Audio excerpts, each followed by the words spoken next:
Ya, puji Tuhan. Shalom Bapak Ibu. Salam sejahtera di dalam kasih Tuhan kita Yesus Kristus. Bersyukur kembali kepada Tuhan kesempatan pagi hari ini kita bisa menikmati kembali persekutuan kita dengan Tuhan. Dan lebih lagi kita boleh menikmati berkat-berkat Tuhan yang luar biasa yang Tuhan terus berikan dan sediakan pada kehidupan kita sebagai anak-anak Tuhan. Ya, di tengah-tengah segala hal yang terus akan terjadi dalam kehidupan kita, kita tidak boleh melepaskan pengharapan kita kepada Tuhan. Kita tidak boleh melepaskan iman kita dari Tuhan. Kita harus terus taruh iman kita kepada Tuhan, bahkan kita harus terus mengokohkan iman kita, mengokohkan pengharapan kita kepada Tuhan. Supaya apa? Supaya kita tidak terombang-ambing dengan segala pengajaran, dengan segala berita, dengan segala situasi dan kondisi yang terjadi pada dunia ini. Kita tidak mudah terpengaruh, kita tidak mudah salah arah, kita tidak mudah untuk menjadi salah langkah karena mendengar banyak hal yang ada dalam dunia ini. Tetapi kita terus diteguhkan dan berpegang pada kebenaran yang telah kita terima di dalam Kristus Yesus, sehingga kita terus bertumbuh ke arah Kristus dan menjadi sempurna seperti yang Dia kehendaki. Puji Tuhan, pagi hari ini tema yang akan saya ambil adalah mengokohkan pengharapan, yang akan kita lihat dari ayat pertama yang akan kita baca dalam kitab Efesus pasal yang keempat, ayat yang ke-11 sampai dengan ayat yang ke-15. Efesus pasal yang keempat, ayat 15 sampai dengan ayat 11 sampai dengan ayat yang ke-15.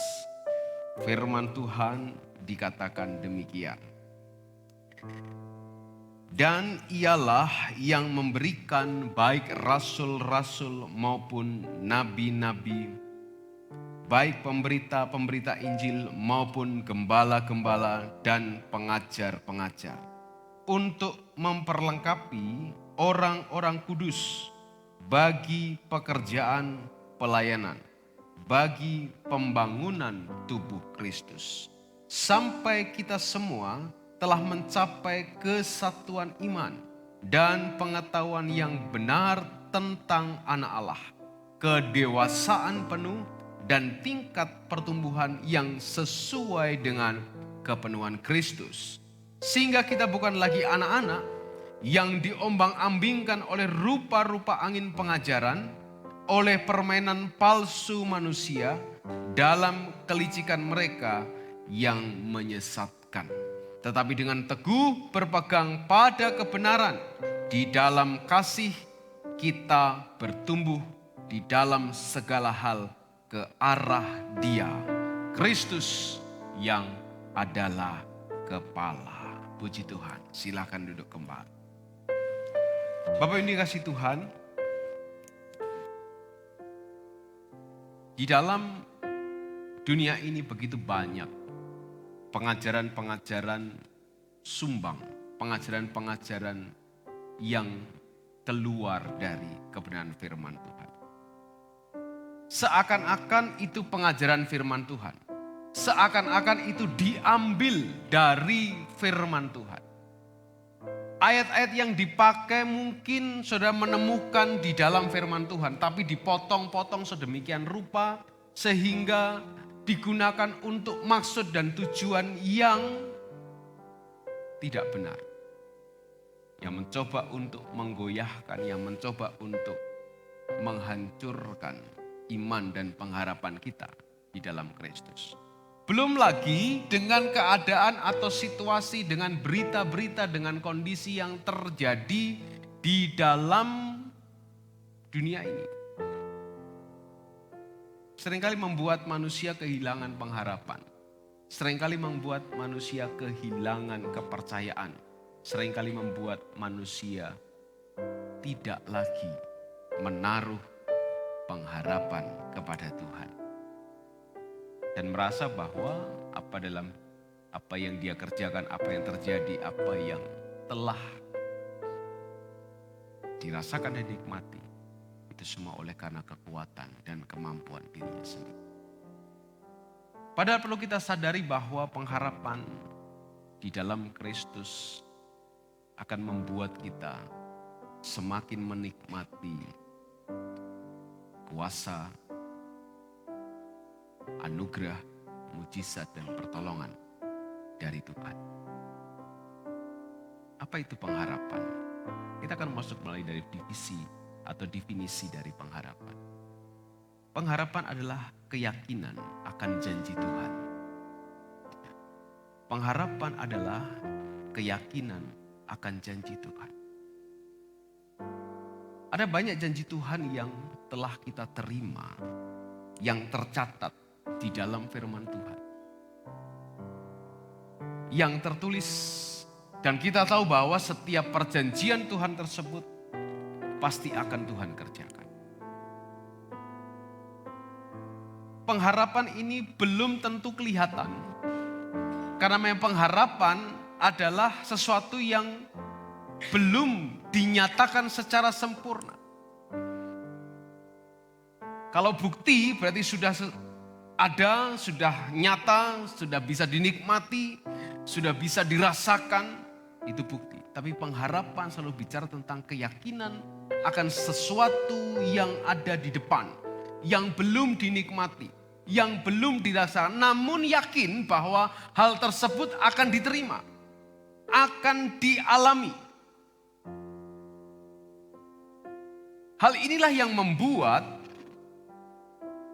pengharapan tersebut akan memberikan kekuatan dan ketekunan bagi saudara dan saya dalam menghadapi kehidupan. Pengharapan itu yang akan membuat kita mampu untuk bertahan dalam situasi dan kondisi yang terjadi. Pengharapan akan janji Tuhan digenapi dalam kehidupan itulah yang membuat kita tidak goyah. Yang membuat kita tidak lari dari pengiringan kita kepada Tuhan.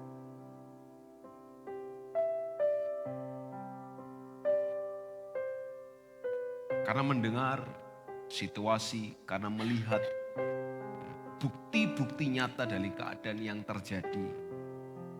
Kemudian kita mulai ragu, kemudian kita mulai tidak percaya, kemudian kita mulai bimbang. Apalagi melihat berita-berita yang hari-hari ini terus bergejolak, di sana sini bergejolak.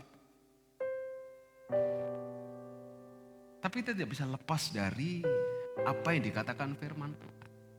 Memang dunia ini terus akan bergejolak, semakin bergejolak, tambah jahat, tambah tidak baik. Itulah keadaan dunia yang terjadi. Jika hal ini menggoyahkan kita, jika hal ini membuat kita tidak teguh di dalam Kristus, jika hal ini membuat kita menjadi ragu untuk tetap ada dalam Kristus, maka pengharapan kita luntur. Pengharapan kita akan janji Tuhan tersebut, saya boleh katakan, sudah mulai keropos dan nyaris hancur. Itu sebabnya Tuhan memberikan kepada kita pemberita Injil, rasul, nabi, gembala, pengajar-pengajar yang terus-menerus tentu dengan motivasi yang murni menyampaikan kebenaran-kebenaran firman Tuhan yang akan memperkuat, yang akan memperkokoh pengharapan kita di dalam Kristus. Yang akan memperkokoh pengharapan kita kepada janji-janji Tuhan sampai setiap perjanjian itu dibuktikan di dalam kehidupan kita. Bahkan kita bisa mengambil sebuah sikap yang luar biasa seperti yang disampaikan oleh Sadrak, Mesah, dan Abednego yang menaruh iman kepercayaannya, pengharapannya kepada Tuhan dengan luar biasa ketika harus menghadapi pilihan yang sulit, dilema yang sulit. Menyembah patung atau masuk ke dalam perapian yang menyala. Menyembah patung atau mengalami kebinasaan secara jasmani. Tetapi mereka bertiga tetap berkata, sekalipun Allah yang kami sembah, Allah yang kami percaya tidak menolong kami tidak akan menyembah patung yang engkau buat. Artinya apa? Dia punya pengharapan akan janji Tuhan begitu teguh. Bahwa Tuhan akan memberikan kekuatan kepadanya menghadapi situasi yang berat itu. Sekalipun harus menghadapi penghukuman api yang dipanaskan 7 kali lipat. Mereka tidak gentar karena mereka tahu pengharapan mereka di dalam Tuhan tidak pernah keliru. Dan terbukti pengharapan mereka dibuktikan dengan pertolongan Tuhan yang luar biasa. Mereka dilepaskan dari api yang menyala-nyala itu. Dalam kitab Roma pasal 8.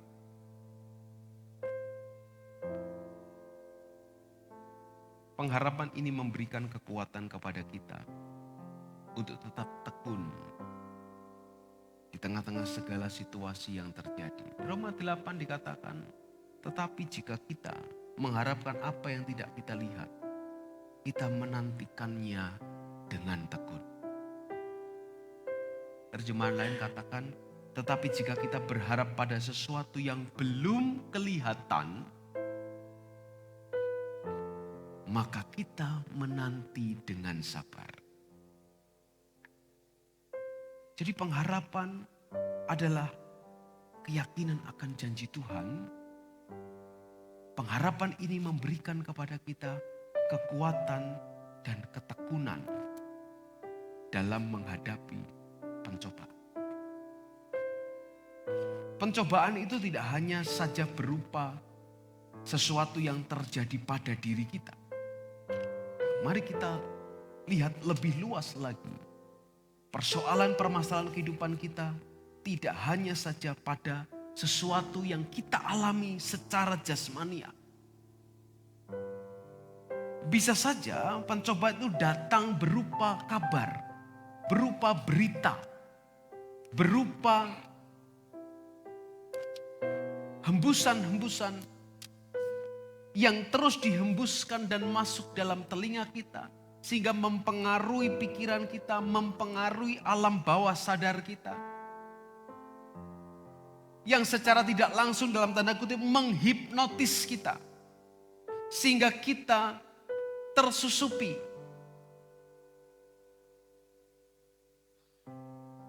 Rasa khawatir, rasa cemas, takut, dan sebagainya.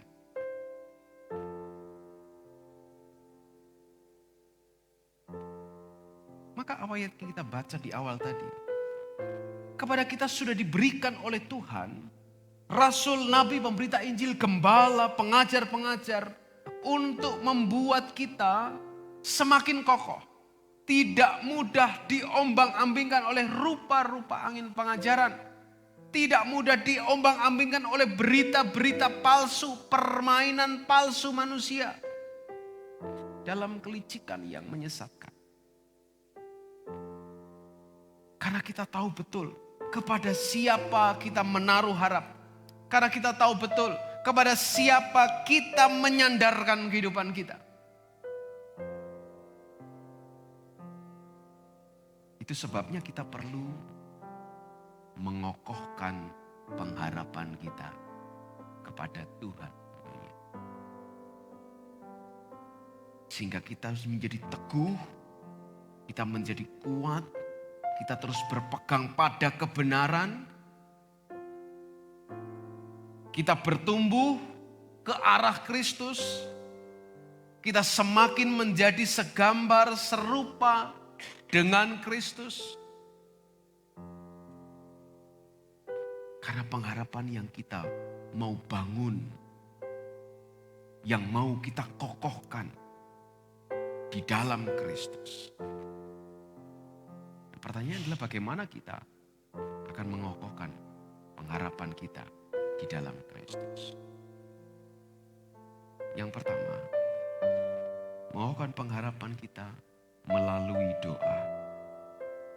Mengokohkan pengharapan kita melalui doa.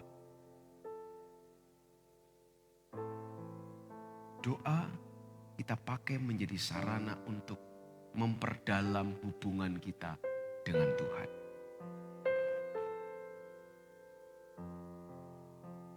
Doa sebagai sarana komunikasi kita dengan Tuhan. Doa sebagai sarana kita untuk mau mengerti maksud rencana Tuhan. Doa menjadi sarana bagi kita untuk memahami setiap kehendak Tuhan. Doa menjadi sarana bagi kita untuk mengerti janji-janji Tuhan dalam firman Tuhan. Doa menjadi sarana kita untuk mempererat hubungan kita dengan Tuhan.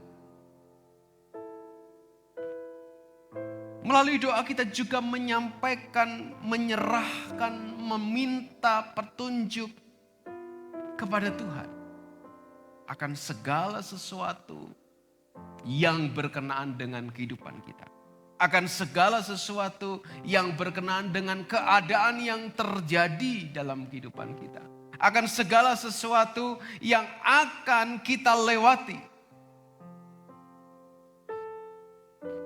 Melalui doa kita menyerahkan kekhawatiran kita. Melalui doa kita menyerahkan kehidupan kita. Melalui doa kita menyerahkan segala keberadaan kita. Sekaligus kita meminta petunjuk kepada Tuhan. Tuhan, dengan situasi yang terjadi, dengan keadaan yang terjadi, apa yang harus aku lakukan? Tuhan, dengan segala yang sedang terjadi, sikap apa yang harus aku ambil? Keputusan apa yang harus aku lahirkan dalam sebuah tindakan kehidupan ini?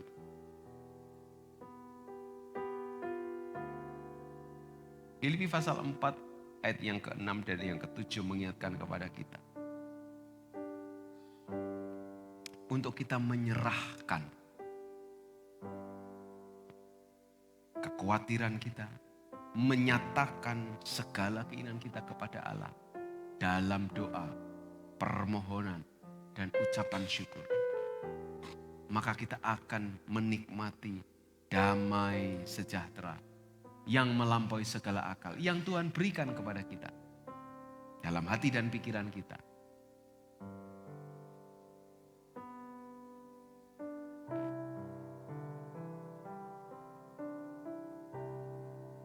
Doa membuat kita mengerti pengharapan kita dalam Tuhan tidak keliru. Kita dibangun, kita dikuatkan, dan kita tidak diombang-ambingkan oleh situasi yang terjadi. Kita dibangun dan kita diteguhkan bahwa sekalipun sedang ada dalam problema, sedang ada dalam persoalan, sedang dalam kondisi dunia yang tidak baik-baik saja, kita tetap punya pengharapan. Kristus tidak pernah biarkan kita sendiri berjalan menghadapi semua. Bagaimana kita bisa yakin? Manusia secara logika perlu bukti. Apa betul Tuhan itu menyertai kita? Apa betul Tuhan itu ada bersama dengan kita? Maka bagian kedua, kita mengokohkan pengharapan kita. Kita perlu baca firman Tuhan. Kita perlu untuk mengerti firman Tuhan. Kita perlu untuk mengolah firman Tuhan ini menjadi sari-sari kekuatan untuk kehidupan kita, untuk pengharapan kita, supaya kita tidak mudah bergeser, supaya kita tidak mudah dilemahkan, supaya kita tidak mudah diruntuhkan dengan situasi keadaan berita-berita yang terjadi.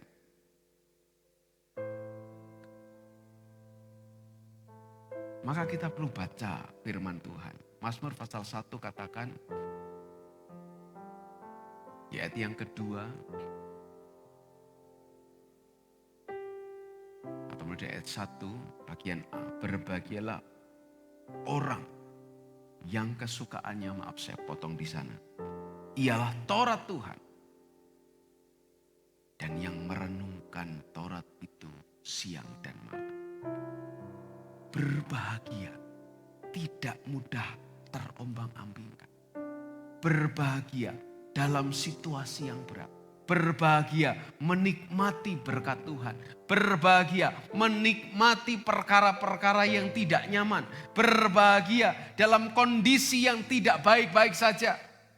Bagaimana kita bisa berbahagia dalam keadaan yang tidak baik-baik saja? Bagaimana kita bisa tetap berbahagia dalam situasi yang seperti ini? Firman Tuhan memberikan peneguhan kepada kita dalam Mazmur pasal 119 ayat yang ke-114 dikatakan,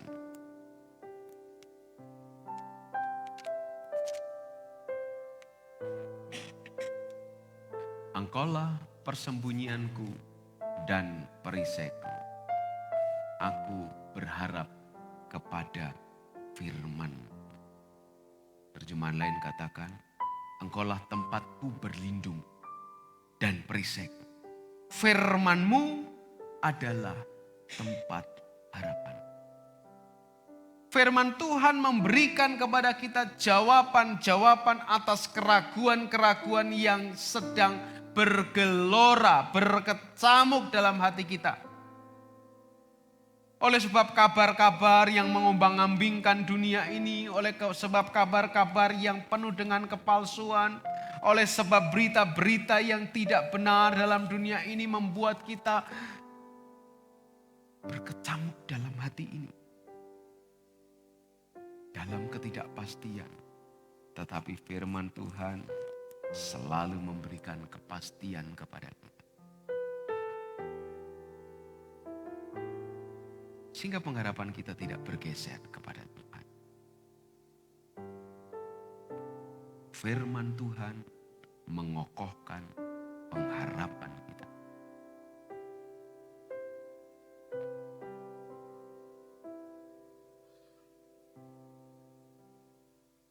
Melalui doa, pengharapan kita dikokohkan. Melalui firman Tuhan, pengharapan kita dikokohkan. Itu secara pribadi, intern kita dengan Tuhan. Bagaimana ketika kita ada di tengah-tengah situasi bermasyarakat? Di masyarakat tentu banyak beredar, banyak perkataan, banyak ungkapan yang dipenuhi dengan keraguan-raguan, kebimbangan, kekhawatiran. Bagaimana kita mengatasi itu semua? Bagaimana pengharapan kita dalam Kristus, dalam Tuhan tetap kokoh? Melihat kita juga hidup bersosialisasi, bermasyarakat. Disinilah kita perlu komunitas yang tepat untuk memperkokoh pengharapan kita. Membangun kehidupan komunitas yang tepat akan membuat kita tetap kokoh. Seperti pepatah mengatakan,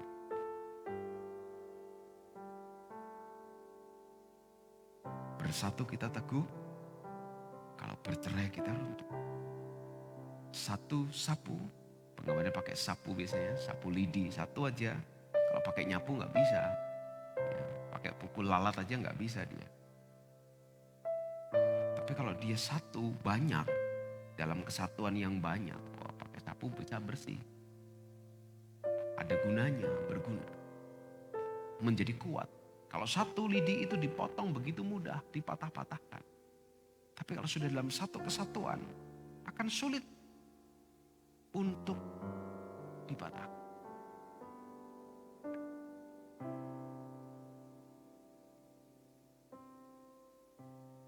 Komunitas yang tepat akan membuat kita tetap kokoh dalam pengharapan. Karena dalam komunitas itu kita bisa berbagi pengalaman, sharing kehidupan kita. Saling mendoakan, saling menguatkan, saling mengingatkan, saling mendukung satu dengan yang lainnya. Sehingga iman kita semakin teguh, semakin kokoh. 1 Tesalonika pasal yang kelima ayat yang ke-11 menyatakan demikian. Karena itu nasihatilah seorang akan yang lain dan saling membangunlah kamu seperti yang memang kamu lakukan. Terjemahan lain katakan, karena itu hiburlah seorang akan seorang yang lain dan bangkitkanlah seorang akan seorang lain, sama seperti kamu juga sedang berbuat. Komunitas yang tepat akan mengokohkan iman kita. Nah, itu sebabnya di sini kita ada komunitas orang percaya, komunitas dalam bentuk gereja atau komunitas dalam bentuk yang lebih kecil, komunitas sel. Di situ kita berbagi, sharing pengalaman kehidupan, saling menguatkan, saling mendoakan, meneguhkan satu dengan yang lainnya, supaya pengharapan kita tidak bergeser. Kita tidak mudah untuk terbawa arus. Kalau saudara suka melihat tayangan Dunia Binatang, ada tayangan yang menggambarkan bagaimana ikan kecil-kecil, ikan apa itu kalau tidak salah, ikan herring atau ikan yang selalu berkumpul bersama, bergerak bersama. Tujuannya apa? Supaya mereka kelihatan besar sehingga predator yang menyerang pikir-pikir kalau mau serang. Ikannya kecil-kecil. Ya. Mereka berkumpul bergerak bersama di dalam lautan. Satu ke kanan semua, satu kiri semua. Begitu ada ikan menyerang, dia menyebar. Kumpul lagi jadi satu. Kelihatan lebih besar lagi. Mereka jaga komunitas mereka. Sekalipun tidak bisa mengelak ada satu dua yang akhirnya terserang oleh mangsa, oleh predator dan predator yang lebih besar. Dan mereka berusaha sedemikian rupa untuk ada tetap dalam komunitas itu. Karena mereka yakin, mereka percaya di dalam komunitas itu mereka ada perlindungan, ada keamanan yang bisa mereka nikmati. Komunitas akan meneguhkan, akan mengokohkan pengharapan kita kepada Tuhan. Dalam komunitas kita saling mengingatkan, saling mendoakan, saling mendorong, saling membangkitkan semangat ketika menghadapi keadaan yang terjadi. Yang terakhir, bagaimana kita mengokohkan pengharapan kita? Melalui pelayanan yang kita kerjakan. Melayani tidak harus ada di atas mimbar ini. Melayani tidak harus pada satu tugas bidang tertentu.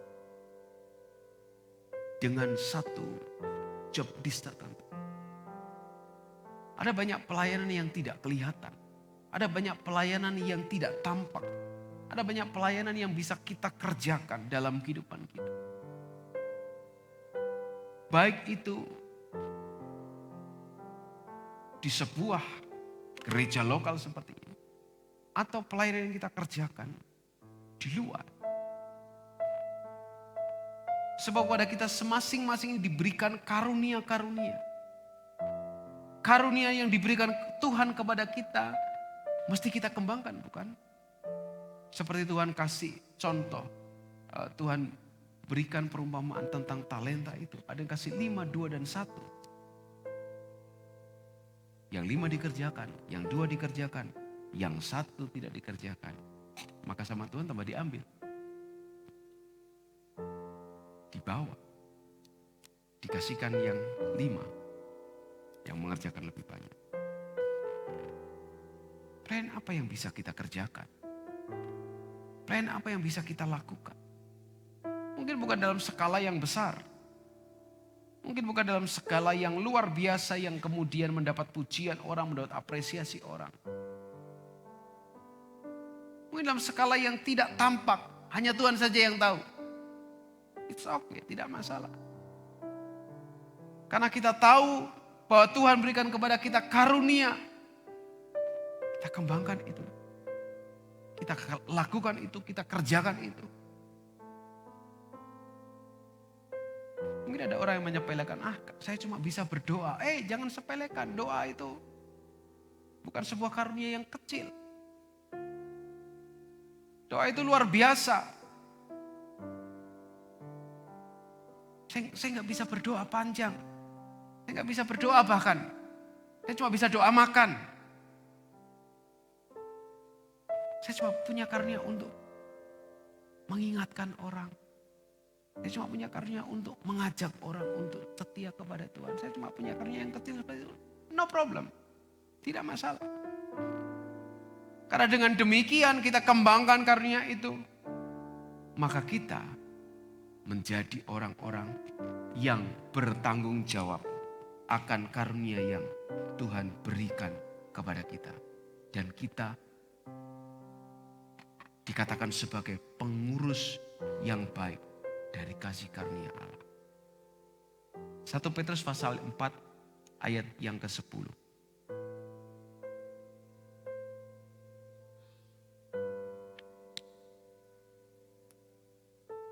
Ya, sudah bisa baca itu.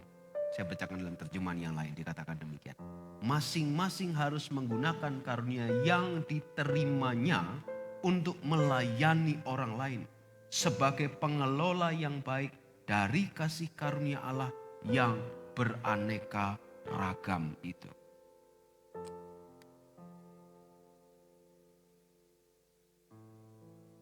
Ada banyak karunia yang Tuhan berikan kepada kita secara spesifik masing-masing.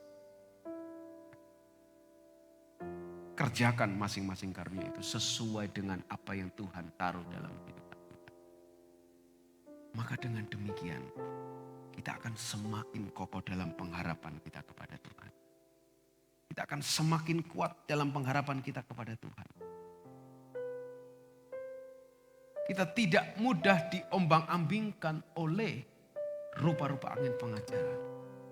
Kita semakin kokoh, kita semakin teguh berpegang pada kebenaran di dalam Kristus. Mari kita sama-sama memperkuat pengharapan kita di dalam Kristus. Melalui doa, melalui firman Tuhan, melalui kehidupan komunitas, melalui pelayanan. Sehingga kita menghadapi rupa-rupa angin pengajaran. Saat kita menghadapi permainan-permainan palsu manusia dengan kelicikan dalam dunia ini. Saat menghadapi berita-berita yang datang silih berganti. Kita tidak kehilangan pengharapan di dalam Kristus. Kita tidak menjadi lemah. Kita tidak menjadi runtuh iman kita. Tapi kita semakin teguh di dalam Kristus. Sampai kita bertumbuh sempurna. seperti yang Tuhan kehendaki, menjadi segambar serupa dengan Dia. Mungkin sampai hari ini kita belum melihat bukti yang spektakuler dalam kehidupan kita berkenaan dengan janji Tuhan. Kita belum melihat bukti yang luar biasa dalam kehidupan kita dengan janji-janji Tuhan. Tetapi kita tetap menaruh pengharapan dan tidak pernah bergeser bahwa Tuhan tetap akan lakukan setiap janjinya dengan luar biasa. Kita nantikan dengan sabar pemenuhan janji Tuhan. Kita nantikan dengan bertekun apa yang Tuhan telah nyatakan kepada kita.